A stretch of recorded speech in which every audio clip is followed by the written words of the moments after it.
daan ng poong nariyan na, tuwirit ihanda sa kanya, pagtubos niya'y makikita. Alleluia, Alleluia, Alleluia, Alleluia, Alleluia, Alleluia, Alleluia, Alleluia. Sumainyo ang Panginoon. At sumayo rin. Ang mabuting balita ng Panginoon ayon kay San Mateo. Papuri sa iyo, Panginoon. Habang bumababa sila sa bundok, tinanong si Jesus ng mga alagad, "Bakit po sinasabi ng mga eskriba na dapat munang pumarito si Elias?" Sumagot siya, "Paririto nga si Elias upang ihanda ang lahat ng bagay. Sinasabi ko sa inyo na pumarito na si Elias, ngunit hindi siya nakilala ng mga tao. At kanilang ginawa sa kanya ang gusto nila. Gayundin naman, pahihirapan nila ang anak ng tao at naunawaan ng mga alagad na si Juan Bautista ang tinutukoy niya." Ang mabuting balita ng Panginoon. Pinupuri ka namin, Panginoong Heso Kristo. Isang magandang umaga po sa inyong lahat.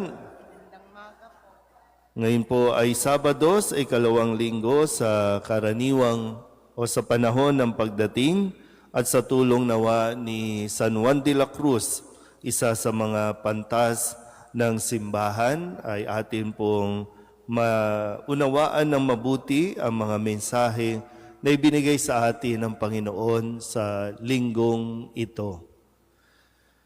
Balikan po natin ang ilan sa mga salita na binitawan mula sa pahayag ng ating Ebanghelyo bilang gabay natin sa ating paghahanda bago po tayo tumawid, bago po tayo mag-transition sa ikatlong linggo ng panahon ng Adbyento. Nung Lunes, sa pagdiriwang natin ng dakilang kapistahan ng paglilihi sa Mahal na Birhen Maria, ang mensahe na iniwan sa atin ay, "Matuwa ka, ikaw ay kalugod-lugod sa Diyos." Isang bagay na kailangan natin mas intindihin din, na lalo pa sa panahon natin ngayon, nabubuhay tayo sa likes, nabubuhay tayo sa kung tayo ba ay magugustuhan ng tao.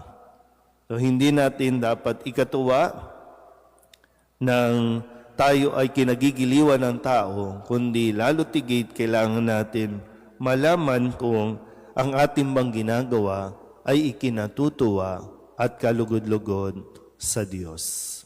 Kasi pwede tayong palakpakan ng mga tao sa mga nakikita nila sa atin, naririnig nila sa atin, pero ikaw, tayo, at ang Diyos ang nakakaalam kung ito ba ay kalugod-lugod sa Diyos.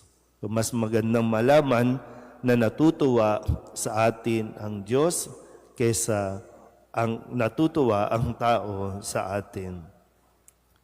Nung Martes naman, ang sabi niya sa atin ay, "Huwag ninyong gawing palengke ang bahay ng aking Ama." Paalala ito sa atin na magkaroon tayo ng malasakit sa simbahan dahil ito ay tahanan ng kanyang Ama. Tahanan ng Diyos na ibinibigay sa atin upang meron tayong mapuntahan, meron tayong matakbuhan. Isang bahay na kung saan tayo dapat nakakaranas ng kapahingahan. Kaya yun ng Miyerkules, ang sabi sa atin ni Kristo, "Lumapit kayo sa akin, kayong lahat na napapagal at nabibigatan sa inyong pasanin, at kayo'y pagpapahingahin ko." Kaya nga, sa atin ba, tayo bang mga nasa simbahan ay nakakatulong na maipadama sa mga pumupunta ng simbahan yung para bang welcoming presence ng Panginoon sa atin? Nung Webes, ang sabi naman niya sa atin ay, sapagkat walang hindi mapangyayari ang Diyos. Ito yung pagdiriwang natin ng kapistahan naman ng Mahal na Birhen ng Guadalupe.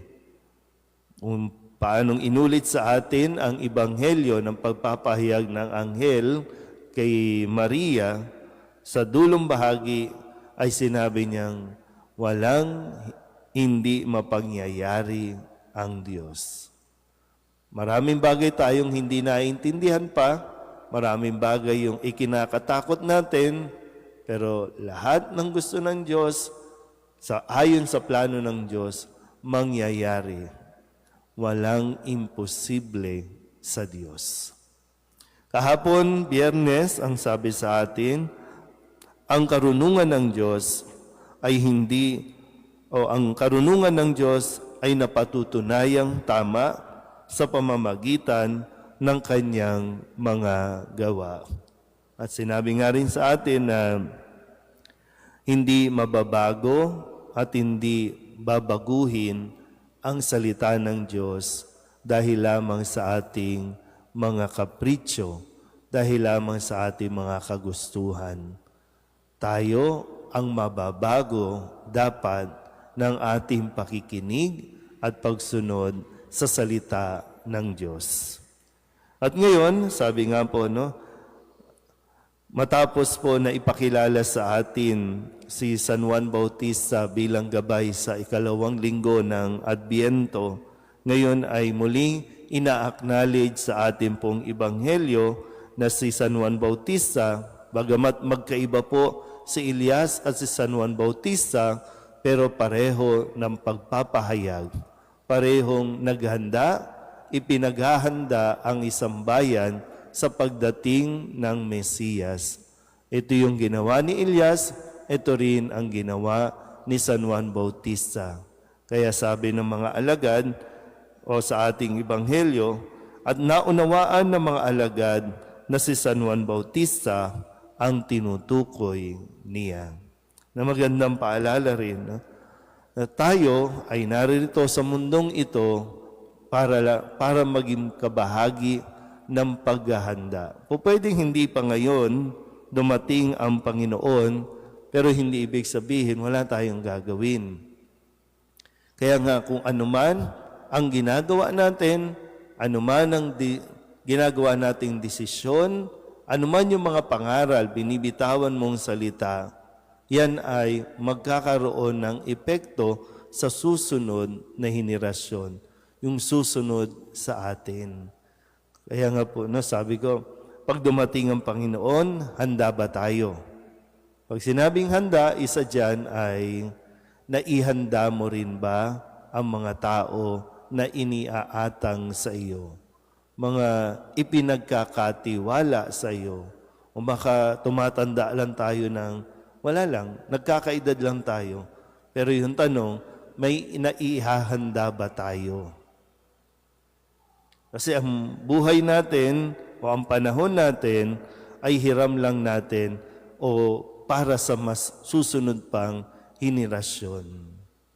Kasikapin natin mga kapatid na sa atin pong patuloy na pagdalo sa misa, nawa yung pakikinig din natin sa salita ng Diyos ay lalong mas lumalim dahil ang salita ng Diyos, ito rin ang gagamitin nating paghahanda para sa mga susunod pa sa atin.